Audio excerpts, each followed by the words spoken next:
Welcome to Mind for Combat. Just doing a quick video for you guys while I'm driving, hitting the roads with the missus, and I thought I'd give you guys my quick thoughts on some of the stuff that we saw happen last night. So last night was an interesting night, really. Firstly, when we look at the whole card as an overall, and we had a great live stream, thank you guys for dropping in. It wasn't a stacked card coming into it, but there was some key storylines. So coming away from it, let's start off with the Conor McGregor fight with Donald Cerrone. That was really interesting. So firstly, Conor came out of there looking like a bat out of hell, and he threw that big left hand, almost trying to take Donald Cerrone out straight away. In my opinion, that was an attempt to break George Masvidal's record, almost send a message to George Masvidal. George Masvidal being one of the biggest stars in the world of mixed martial arts right now. I really liked it. Conor McGregor looked sensational last night.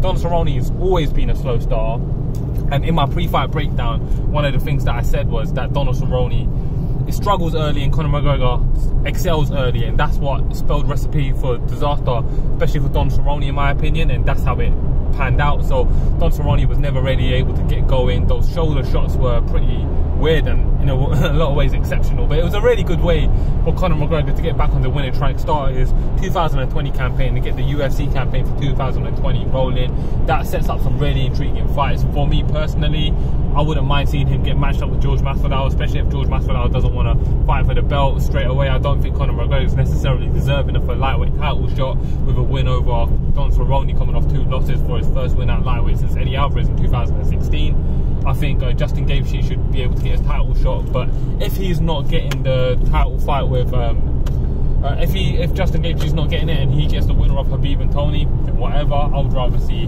Conor McGregor versus George Masvidal. For Donald Cerrone, I think, well, we all already know that he's not going to be going nowhere. He's going to be sticking around, and it's going to be very interesting to see where he goes. I think he's going to be back down to lightweight, and probably we're not going to be seeing him fight a top contender at this stage. I think maybe the loser of Paul Felder and well, he's friends with Paul Felder, but if Dan Hooker loses his fight to Paul Felder, then that might be a consideration for a potential matchup. Anyways, what else happened that night? I won't bother talking about the Holly Holm Raquel Pennington fight. Wasn't impressed. Let's talk about Anthony Pettis and Carlos Diego Ferreira. That fight played out almost essentially like I thought it would, and like I predicted it would.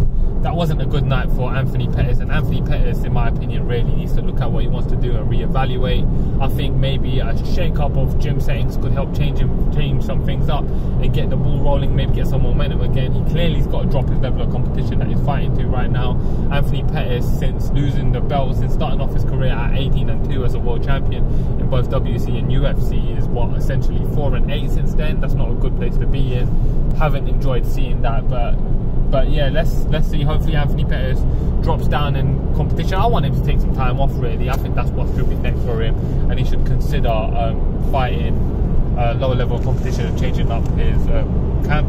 For Carlos Diego Ferreira, that was a big win. I really like it. I like where he stands. I don't think that was his biggest win in his win streak. I actually rate the Mirbek Kasimov win higher, obviously, in terms of credibility and like commercial value. Anthony Pettis is the biggest win, but it's very interesting to see where Carlos Diego Ferreira goes next. I think with his wins over Rustam Khabilov and Mirbek Kasimov, that puts him in an interesting position as almost like a Russian contender killer. So matching him up with Islam Makhachev, who hasn't got a fight coming up right now. He's on a 6-fight win streak himself. So I would like to see that. Anyways, guys, that's some of my quick thoughts on some of the stuff that happened last night. You guys requested it, and as always, if you guys request it, you guys get it. Hope you guys enjoyed watching, and hope the video's not too jumpy while I'm driving and stuff. But thanks for watching, guys. I'm Rohan, and this is Mind for Combat.